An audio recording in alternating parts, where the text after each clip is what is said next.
Dalam trading itu bukan hanya loss yang membuat kita rusak psikologi, Bung. Benar-benar. Profit juga bisa bikin rusak. Kalau menurut referensi untuk membaca Sebenarnya gini, jatuh, apakah berarti dari yang mana, apakah titik awalnya itu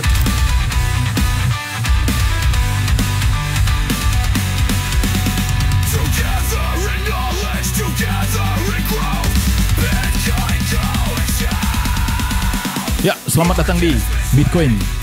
Ya, ini kalau di Bitcoin Goceng tuh ada diksi awal. Boleh. Jadi Bitcoin go goceng. Bitcoin go goceng. Iya. Oke, Go, sip. go. 2, 3. Selamat datang di Bitcoin. Go goceng. Oke, ini settingan yang berbeda, Bro. Ya, Sangat kayaknya jauh kita lihat berbeda. baru Sangat berbeda. first time di sini kah? Iya, ini begini. Kita fokus sekarang pada ngobrol yang berat tapi santai. Di rumah kopi bahkan, di rumah kopi. Di rumah kopi dong. Kalau di Iya, kopi, jangan di kopi. Kopi.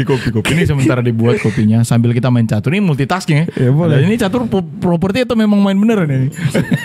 Ya, begitulah Kak. Oke.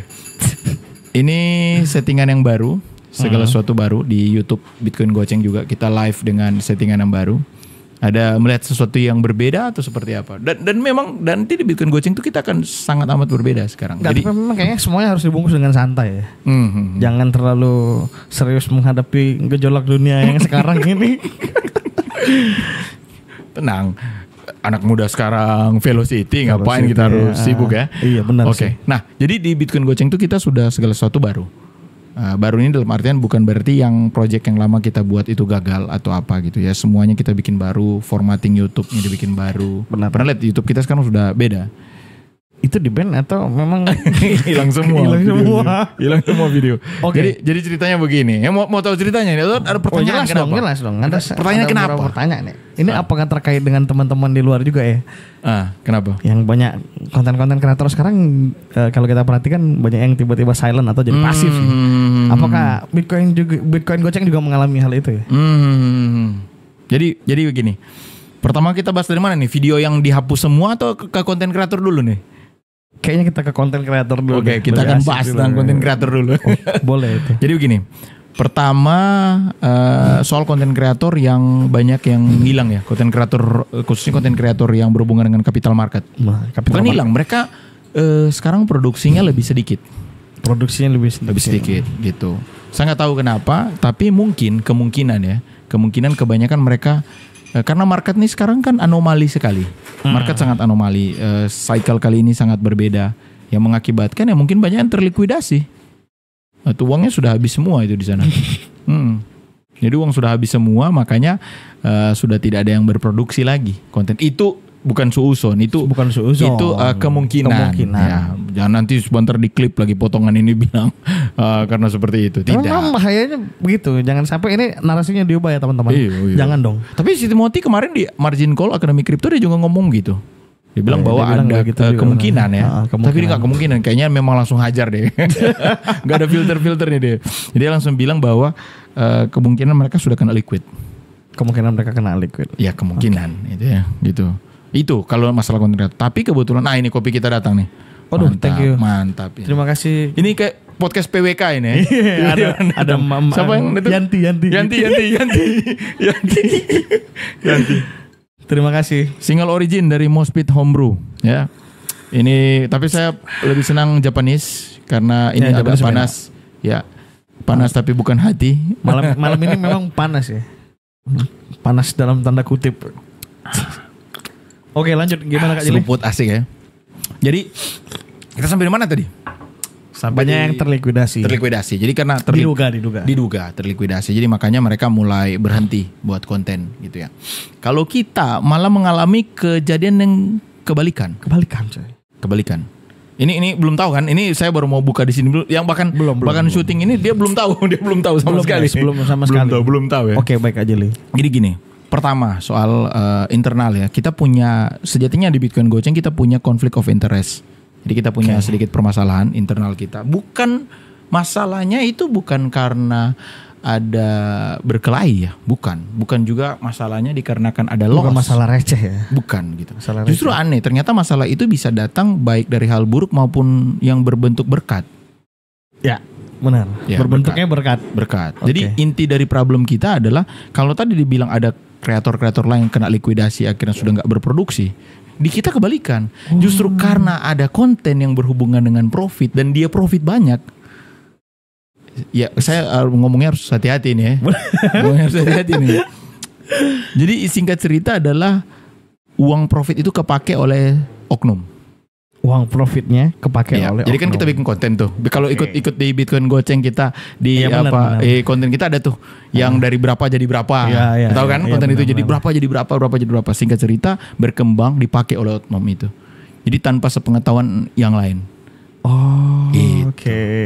Jadi dikarenakan hal itu makanya nyerempet makanya videonya dihapus semua. Ke situ. Minum akhirnya dulu jalan. kayaknya, Boleh, minum dulu, boleh. minum. Biar Minum nggak dulu, minum. panas. Ini apa nih? Kopinya apa ini? Itu yang dari kafe.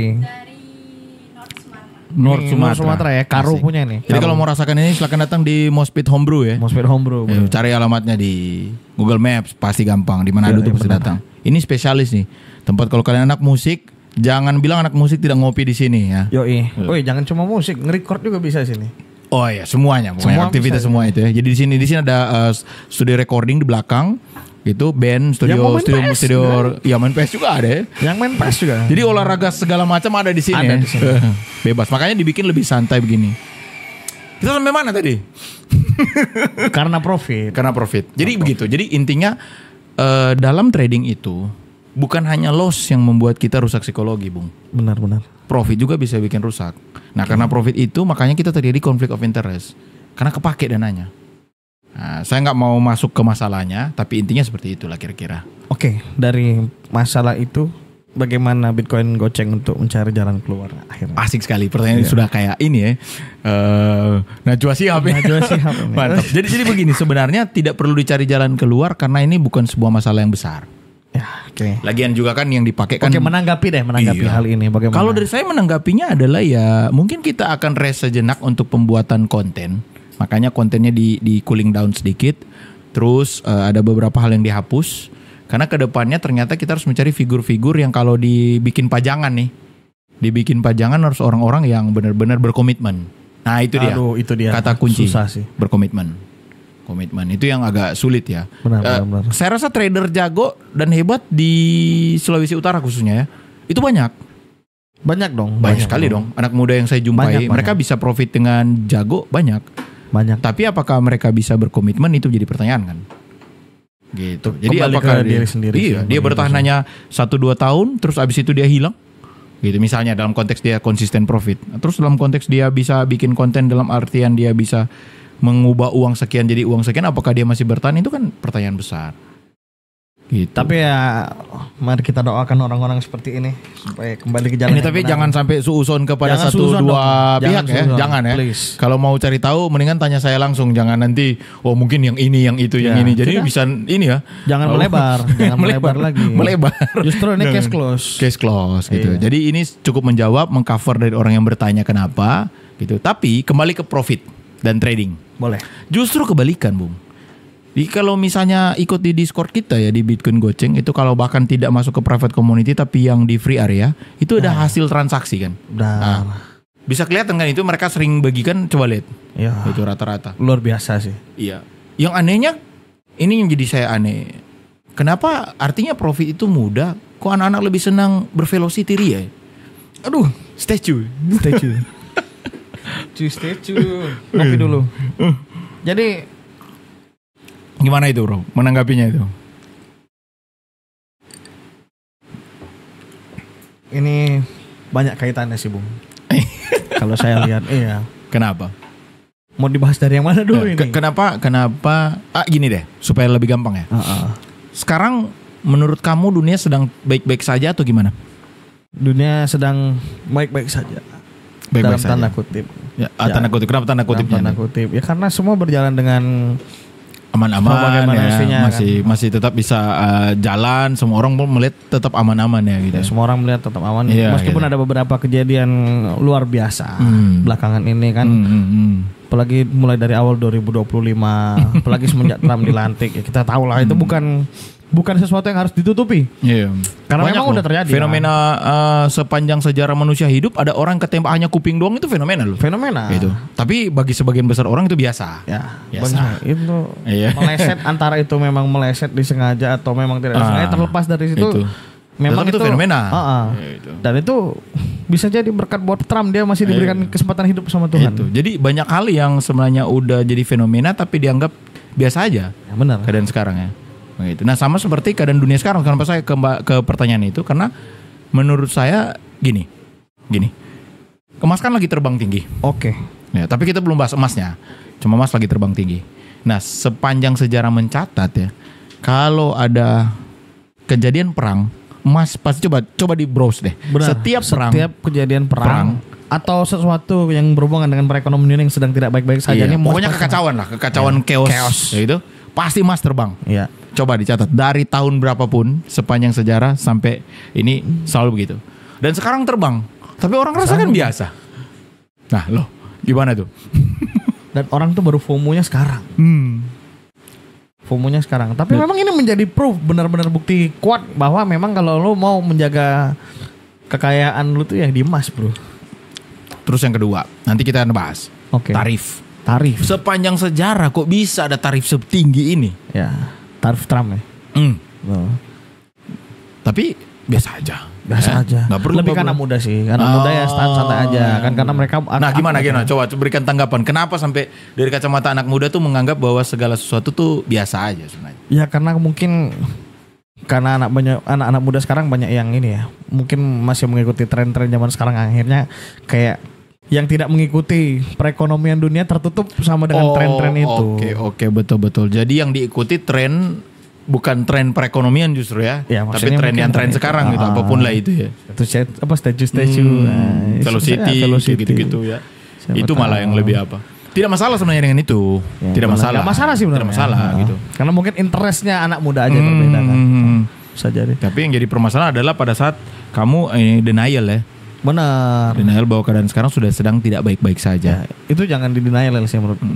Tapi kan kita 2045 menuju Indonesia emas ya. Kan menuju, masih banyak prosesnya, panjang prosesnya. Benar kan? Anda jangan mengarahkan ke situ dong. Tolong. Jadi Indonesia emas nih. Indonesia 2045 emas. Ya. Gua share bidak dulu ya. Indonesia emas 2045, ya kan? Sekarang nih emas lagi naik gitu ya. Bagaimana dengan 2045? Apakah generasi emas itu senaik seperti emas sekarang? Itu pertanyaannya gitu ya. Tapi kita kan beroptimis ya. Kita harus optimis dong gitu. Tidak boleh kita untuk menggapai sebuah mimpi itu kita harus optimis dulu. Ya dong. Setuju. Bagaimana kalau kita mau menggapai ke situ tapi kita masih pesimis? Udahlah, bagaimana sih 2045 nanti? Berarti kalau 2045 tuh sekarang anak-anak anak muda yang berusia 18 sampai 20-an ya, yang nanti sebentar di 2045 akan menjadi benar-benar berperan. Benar, dan mereka yang akhirnya menjadi daya dorong utama Indonesia. Dan menjadi emas Indonesia itu adalah anak-anak muda yang usia 18 bagaimana pola sampai pikir mereka tertanam dari sekarang tuh harusnya yang akan mereka bangun lagi nanti ke depan tuh. Itu 2045. Optimis sekali berarti kita. Optimis sekali. Kita lihat sekarang mereka usia 18 sampai 20-an itu sekarang dengan kesibukan yang mereka lakukan di TikTok. Kita bisa melihat 2045 akan kemana kan gitu ya. Gitu. Dan saya lihat anak muda ini sekarang ya yang 18 sampai mungkin umur 20 sampai 25, mereka cenderung banyak struggle yang saya tidak tahu ya apa yang mereka alami, cuman akhirnya ada beberapa yang masih terpuruk dengan keadaan mereka sekarang. Mental issue lah segala macam. Terus tapi ada beberapa yang saya salut dengan pola pikir anak muda sekarang itu, yang soal ngomongin finansial mereka udah terbuka, bro. Nah ini saya setuju nih. Ini poin yang saya suka nih. Karena pada angkatan kita kan. Setuju. Saya setuju dan suka ini. Poin ini di highlight poin. Harus di highlight. Karena begini. Kebanyakan orang menilai bahwa Gen Z khususnya ya, Gen Z sama masuk ke Gen Alpha berarti ya. Tapi Gen Z yang muda gitu. Banyak khususnya milenial atau X, generasi di atas itu menilai bahwa ini generasi yang lemah. Karena dengan ketersediaan informasi segala sesuatu yang ada, harusnya mereka lebih kuat. Kenapa lebih lemah? Justru saya mau bilang itu yang membuat mereka lemah. Karena begini, contoh, kalau dulu generasi X ya, atau boomers, sudah terjadi kekacauan di daerah mana karena tidak ada akses informasi, mereka tidak overthinking, ya kan? Tidak overthinking. Tapi sekarang yang terjadi di tempat lain langsung dapat di handphone mereka, overthinking lah mereka. Bayangkan bisa tahu tentang tarif dan segala macam itu karena itu. Nah, jadi sebenarnya kekuatan yang membuat mereka kuat, kekuatan yang sama membuat mereka jadi masalah mental health issue itu berpengaruh. Benar. Oh iya, betul nggak sih? Benar. Dan akhirnya ini menjadi seleksi alam sih. Kayak ada beberapa anak muda yang saya tidak tahu ini bagaimana mereka masih terperangkap dengan mental issue mereka itu, mental health mereka itu. Tetapi beberapa yang saya temui yang di bawah 25, 20 tahun bahkan, bagaimana mereka sudah mau terjun, sudah mau belajar ke bisnis ekspor impor loh. Nah, setuju. Iya. Jadi seleksi alam ya. Jadi Seleksi alam. berarti begini dong. Boleh dikatakan generasi mereka ya yang skill akan jadi skill banget. Benar. Yang lemah jadi lemah banget. Tapi waktu itu ingat nggak Gitu ya? omongan Timothy soal middle class bakal hilang? Ini mungkin dari Iya. start dari mereka ini. Oke. Bisa jadi kan? Kita nggak tahu. Iya juga ya. Jadi middle class bakal hilang. Middle Dalam class konteks bakal middle class ini bukan cuma masalah ekonomi, masalah mental mental juga. juga. Bisa Jadi mental yang di bawah ya bahkan makin drop. Makin Iya drop. bener lagi. Iya. Ini Iya yang lagi. menarik nih. Iya lagi. Tahu nggak ini? Iya lagi. Kayak gitu. Ustadz culture. Tahu ya? Ampun. Iya. Jadi betul. Jadi dikarenakan ada konteks bahwa middle class akan hilang. Jadi yang atas akan semakin ke atas, yang di bawah akan semakin ke bawah. Berarti sama halnya dengan masalah kemampuan anak muda untuk bertahan. Benar. Jadi yang kuat akan semakin kuat, yang lemah akan makin lemah. Benar sih. Gitu. Bisa Saya lihat jadi begitu sih, kedepannya benar. begitu. Mereka akan banyak mempersalahkan diri, mempersalahkan orang tua, Aduh, itu sih. keluarga. Kenapa saya terlahir begini gitu-gitu ya. Mempersalahkan, semua dipersalahkan gitu ya. Gitu. Tapi yang kuat akan semakin kuat gitu. Iya, benar. Karena tekanan yang semakin tinggi dan tuntutan yang semakin besar membuat itu. mereka semakin kuat gitu. Semakin kenapa begini? Ada pemikiran bahwa ini tanpa mendiskriminasi ya. Benar. Jadi Ini tanpa tanpa mendiskriminasi ada orang yang berpikir begini. Oh biasanya ini minta maaf ini. Contoh ya tanpa mendiskriminasi. Misalnya ada orang bilang, oh kalau orang tinggal di kampung ya, dikatain kampungan, dikatain payah. Sebenarnya bukan karena kampungnya yang salah, tapi karena tekanan di kampung kurang. Tensi di kampung kurang. Benar. Kan bergesek paling jauh sesama tetangga ya. Ya kan? Tuntunan ekonomi enggak juga. Masih ada zona aman untuk Paling makan, dikatain tinggal. tetangga. Paling ditanyain tetangga kan kapan nikah? Nah, itu, tantangan terbesar. Kenapa tidak kawin-kawin ya gitu. Tantangan terbesar itu. Kawin apa nikah? Gitu. Tapi kalau misalnya dia masuk di daerah perkotaan, tantangan sudah banyak macam itu. Belum lagi ada yang namanya sandwich generation. Ya, dia belum mampu menghidupi diri sendiri, sudah berpikir harus hidupi orang tuanya, tuntunan keluarga ya, tuntutan keluarganya sendiri. keluarga. Bahkan kalau misalnya dia sudah punya anak, tuntunan anaknya juga. Jadi sandwich ya, berapa layer generasi dia harus Lagi hidupi. kalau sandwich nikah sama yang sandwich. Aduh. Double sandwich. Sandwich double itu. Langsung McD deh. McD. Begitu. Nggak boleh minta air mineral dingin boleh. Oh, taruh di gelas. Iya, taruh di gelas. Yang sekarang nih fenomena sekarang adalah masalah ekonomi. Kita udah sindir tadi ya. Dalam private community kan kita ngebahas ya. Dalam private community kita ngebahas tentang kemarin tentang roadmap ya. Bukan roadmap ya. Bukan Apa ya? roadmap. Secara global makro ya. Fundamental secara global gitu. Benar, Karena di fundamental dalam, secara global dan yang akan terjadi ke depannya juga mungkin. karena di private community kan kita di Bitcoin Goceng nggak hanya trading. Enggak, Ada enggak gitu. cuma bahas trading, tapi bahas yang lain juga kan. Betul. Ada yang signal apa segala macam ada, tapi sebenarnya intinya bukan di situ. Gitu, bisa mengerti akan apa yang terjadi itu yang paling penting. Benar. Informasi is everything menurutku. Ya kalau dalam perang informasi harus senjata terkuat. Benar. Kalau perang lu tanpa informasi ya bisa kalah duluan mau sekuat apapun pasukan. Karena intelijen yang pasti turun duluan sebelum mulai perang. Kira-kira sanggup nggak lu dengan pasukan segini untuk melawan musuh dengan pasukan sekian? Nah, justru itu Ini statement yang sama. Justru pada saat statement yang sama itu, orang menilai bahwa orang yang masuk ke community kelas seperti itu hanya jualan ludah, bro. Aduh, begitu. Padahal begini, mengajar atau bagian belajar itu adalah bagian kecil. Ya, benar. Paling besar tuh informasi. Paling Nah, besar ini itu informasi. Yanti. Yanti. Kita punya Yanti juga di sini. Yanti loh. Thank you. Mantap nih. Jadi ini kayak di Manado nih minum cap tikus ini. Warna putih. Oke. Cap tikus. Ya intinya Jadi bagaimana? Apakah ini perang? oh perang. Jadi seperti yang saya sudah ulang-ulang bahwa sebenarnya dunia sekarang sedang tidak baik-baik saja. Sekarang sedang berperang. Perangnya sekarang bukan perang fisik. Tapi kenapa sampai dikatakan berani sekali bilang perang? Iyalah, emas sudah terbang tinggi, sepanjang sejarah mencatat bahwa setiap emas naik tinggi itu pasti terjadi perang atau chaos. Tadi udah dibahas ya, chaos besar yang pasti sudah terjadi perang. Nah, perang ini berbentuk perang dagang, perang tarif. Dimana tarifnya sangat gila-gilaan. Indonesia kena 32%, tapi udah di lobby. Hasil lobbynya Ke 40%. Ya, yang penting kita udah berusaha. Jadi yang salah bukan pemerintah Indonesia benar, ya. benar. Yang penting Si kita udah sang pemberi berusaha. tarif nih yang salah gitu. Tapi kita udah berusaha. Dikarenakan kebanyakan ke Cina, makanya sang yang satu tuh cemburu tuh. Aduh. Nah, kita kan Indonesia ini non-blok nih. Benar, politik Indonesia itu politik Non-blok. Nah, non-blok itu kalau ini bahasa bayinya ya, bagian tidak tahu, ini boleh diklip ini potongan ini ya. Tidak tahu apa itu politik non-blok Indonesia, itu ibaratnya ya, kamu seseorang dengan 2 gebetan sekaligus ya. Sulit kan itu ya. Udah kayak Mas Ferry. Sulit ya. Sulit. Iya. Tapi memang benar sih.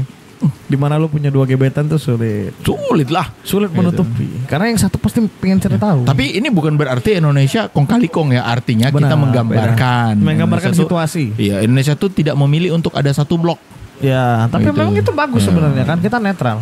Secara Secara musyawarah secara ya. musyawarah. Dan kita itu nilai-nilai dari Indonesia ternyata ya, punya nilai mufakat gitu ya. Iya benar. Tapi kadang-kadang dalam hubungan yang punya 2 gebetan sekaligus, kita akan dirugikan 2 belah pihak gitu.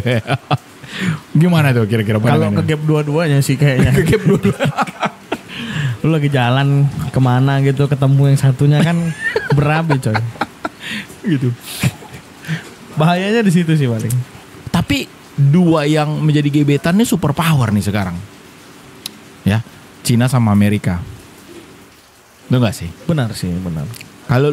Kalau di ini ya, kalau diberikan kesempatan memilih antara Cina atau Amerika, pilih mana? Diberikan, ini random aja, pertanyaan cepat. Diberikan pertanyaan cepat, Cina atau Amerika? Mana yang menguntungkan sih, Bro? Langsung aja pertanyaan cepat, Cina atau Amerika? Kayaknya. Aman gak ya? Aman ya, aman. Aman dong, karena kalau pilih Amerika juga sama aja kan Sama pilihan aja itu. sebenarnya. Artinya kita bukan tidak nasionalis. Kan di Benar. pertanyaan pilihannya cuma ada Cina atau Amerika. Ya, karena kita memang mau memberikan yang terbaik buat bangsa ini, Bro. Makanya cari yang menguntungkan kan maksudnya. Kenapa Cina? Benar.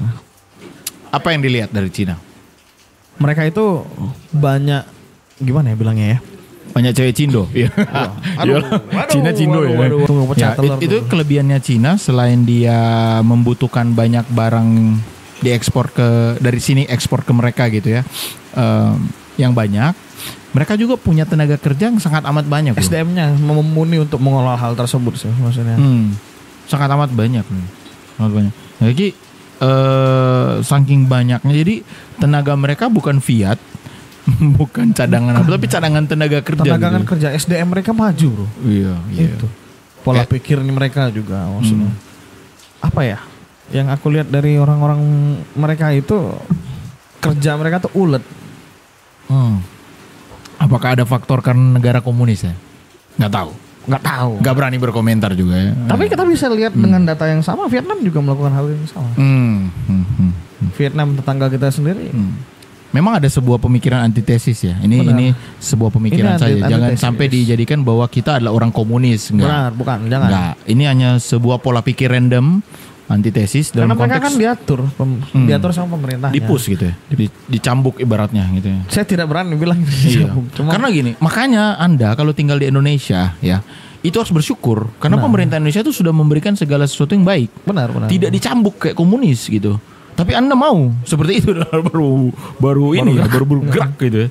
Janganlah. Jangan gitu. dong, jangan dong. Gitu, tapi bukan berarti mereka juga di sana dicambuk terus-menerus. Tapi menurut saya karena konteks pemerintahan dan sistemnya seperti itu mengakibatkan kekuatan supremasi negara tuh jadi kuat. Ini negara kuat nih. Nah, bakal sangat-sangat kuat. Bahkan ini, coba lihat masuk ke skup yang lebih ini ya, Skup yang lebih kecil lagi di Indonesia. Daerah-daerah Indonesia yang ada rajanya biasanya tuh lebih teratur. Aduh, Jogja dalam tanda kutip ya. Jogja. Lebih teratur dalam artian kalau sang sosok pemimpinnya bicara agak pergerakannya lebih ini ya. Lebih berbarengan. Lebih serempak ya, lebih satu jalan sih maksudnya. Lihat daerah saya ya, karena nggak ada raja ya. Provinsi kita kan ada raja ya, gitu. Semuanya jadi raja gitu itu di situ. Jadi agak susah gitu. Bukan berarti daerah saya juga tidak maju, bukan gitu. Jadi dalam konteks adalah keseragaman tuh akan lebih gampang kalau gitu. Nah, ini hanya sebuah pandangan pribadi. Kembali lagi ya, semua yang kita bahas. Bukan berarti ini kan channel kita Bitcoin Goceng ya. Membahas tentang ini. Tapi Bitcoin kan semua aspek terpengaruh di Bitcoin ternyata bro, termasuk pemerintahan. Oke. Bagaimana negara-negara yang memanfaatkan Bitcoin bisa akhirnya selamat dari narik nih, krisis. masuk ke Bitcoin ya sekarang. Benar. Jadi begini. Sekarang tuh lagi fase. Jadi setiap terjadi perang pastikan emas. Pasti kan mas. Artinya sebenarnya bukan karena emasnya. Tapi pada saat terjadi perang, secara sistem manusia tuh akan mencari yang namanya store of value. Benar. Jadi pertahanan terakhir terhadap harta yang mereka punya. Benar. Store of value. Nah, store of value ini emas ya udah dari zaman sana udah ada ya gitu ya. Dari zaman Firaun pun sudah ada emas. Udah dari mana? Tapi Bitcoin supply-nya tetap itu 21 juta. Jadi 21 juta total semuanya. Dan itu sampai kapanpun tidak bisa bertambah. Benar itu. Kenapa? Ini pertanyaan menarik. Kenapa kira-kira anak muda tidak tertarik untuk mempelajari store of value, menabung dan lainnya tentang hal-hal yang berhubungan dengan finansial masa depan? Kenapa? Kira-kira faktor yang paling tinggi itu apa? Saya kurang tahu ya. Cuman lebih ke sebagai anak muda, pandangan sebagai anak muda tuh. Ketika saya menjadi anak muda, dunia saya tuh nggak sampai ke situ. Maksudnya mau kepikir ke situ. Toh kita juga masih sibuk dengan konten yang kita buat sendiri. Ini sosial media kan kita mau fokus ke situ seolah-olah kita mau menjadi konten kreator yang kita mau cari uang dari konten. Ya pikiran lu pasti ke konten mulu, mana mikirin ke sini. Iya, fokus ya. Fokusnya ke situ. Kalau pas lagi bekerja juga pikirannya bekerjaan, jadi nggak ada juga. Mau kerja gitu. Nah, berarti ada sebagian yang denial kayak gitu itu kira-kira apa? Mindsetnya kok bisa sampai seperti itu? Oke, jadi begini, fun fact-nya. Keluarga saya juga pernah jatuh dari hal yang berbau kripto, dalam arti ini MLM tapi dibuat berbentuk kripto. Oke. Investasi bodong. Investasi. Nilainya gede banget sih. Sampai akhirnya orang tua banyak menjual dan menggadaikan aset sampai ya sekarang kalau mau dibilang sekarang udah kembali belum lah. Banyak cuy, nggak dikit. Jadi akhirnya apa? Kalau ketika saya waktu itu belum kenal Bitcoin maybe saya bakal apatis dengan Bitcoin karena kejadian hal ini. Karena waktu itu 2021, 2020 banyak orang yang FOMO tapi nggak tahu ini apa Bitcoin atau apa ini cryptocurrency. Dan banyak pengusaha-pengusaha brengsek ini yang menggunakan momentum ini untuk paham. Untuk mencuci otak, di investasi bodong kan. Investasi bodong kan. Dan akhirnya apa? Masyarakat sebagian apatis dengan hal ini. Bahkan yang di satu community kemarin banyak yang ada yang bunuh diri gara-gara hal ini. Gara-gara udah kehilangan duit miliaran, orangnya lari. Ini mirip kayak emas dong. Karena emas sekarang banyak juga orang yang bilang, Pak kami investasi emas, saya investasi. Ternyata emasnya bodong. Ternyata emasnya bodong. Futuresnya bodong. Future-nya bodong gitu, ya. Begitu. Optionnya bodong gitu. Benar-benar bodong. Nah gitu. Itu dia. Jadi akhirnya untuk men-trigger orang yang tidak mengerti soal cryptocurrency ya sudah lenyap semua bro. Mau gimana lagi? Tapi berarti begini, boleh disimpulkan apakah setiap orang harus kena itu berarti konteksnya badai ya, badai. Kalau saya bahasakan bahasa bayinya gampangnya badai ya. Badai. Oke, harus kena hantaman badai badai dalam konteks finansial itu. Finansial kan dalam artian entah kerugian, entah fraud ya, kena penipuan atau apapun itu badai. Apakah harus menunggu badai itu dulu baru dia punya awareness atau seharusnya sebenarnya anak muda bisa? Sebenarnya anak muda bisa dengan informasi yang bagaimana informasi itu bisa Anda terima tanpa terbatas ruang dan waktu. Lu lagi ngopi di coffee shop, nge-scroll TikTok, ada informasi penting. Kalau perlu save tuh videonya, lu ulang-ulang di otak lu gitu. Iya betul. Maksudnya jangan sampai dilewatkan hal-hal seperti ini. Jadi kan ini pembelajaran. Belajar itu gak cuma dari diri lu sendiri, tapi dari apa yang dialami orang lain juga lu harus belajar gitu. Iya, karena kita dulu waktu zaman saya dulu adalah tidak pernah ya kejadian kita duduk-duduk di mana gitu, nongkrong di mana, terus tiba-tiba lewat di handphone di tangan kita tuh lihat informasi yang berharga, terus bisa di-save. Benar. Bisa di-save. Bahkan bisa dibagikan. Dulu nggak pernah sama sekali gitu. Itu mengingat saja itu agak sulit. Itu sekarang harusnya bisa dong. Iya, informasi yang diterima itu udah dikompres maksudnya. Iya. Ibaratkan lu baca sinopsis buku yang udah benar-benar klop lah, maksudnya ini buku bahasnya tentang ini tapi ya lu terima dalam satu bentuk video 30 detik. Iya. Dan tinggal menilai bagaimana seberapa bernilai dari pembelajaran sosial mediamu adalah itu. Kalau tertarik ya cari tahu lagi dong soal hal itu. Begitu kan. Itu sangat-sangat store of value ya salah satunya. Itu yang akhirnya membuat mata saya terbuka.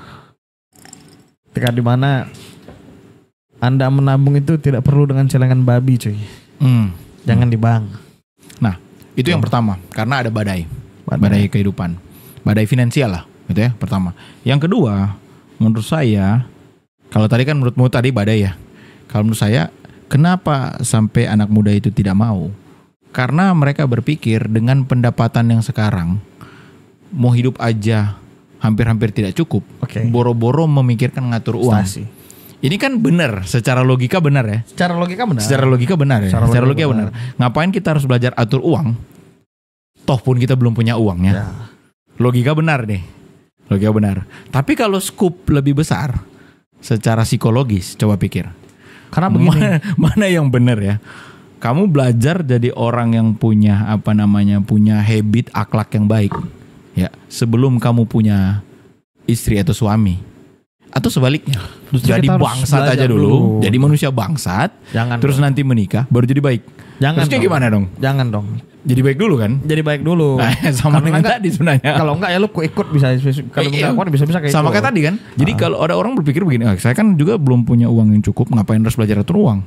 Ngapain gitu? Tapi begini. Pada saat dia punya uang, uangnya pasti habis.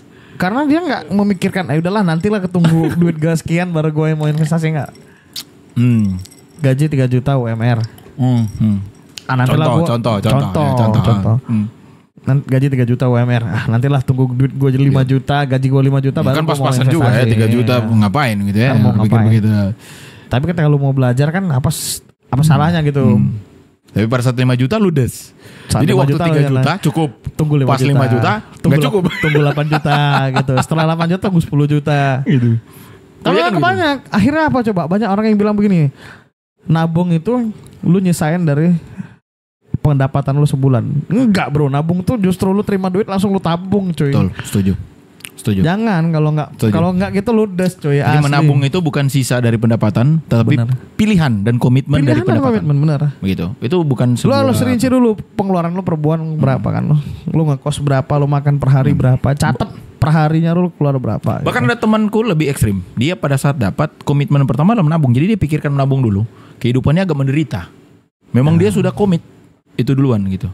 Jadi bukan kebalik. Kalau tadi kan konsepnya kebalik tuh. Pakai dulu, ada sisa, baru ditabung. Nah itu salah. Iya benar. Itu salah tuh. Tapi memang pilihan yang sulit sih. Nah, karena begini. Ketika kita menabung,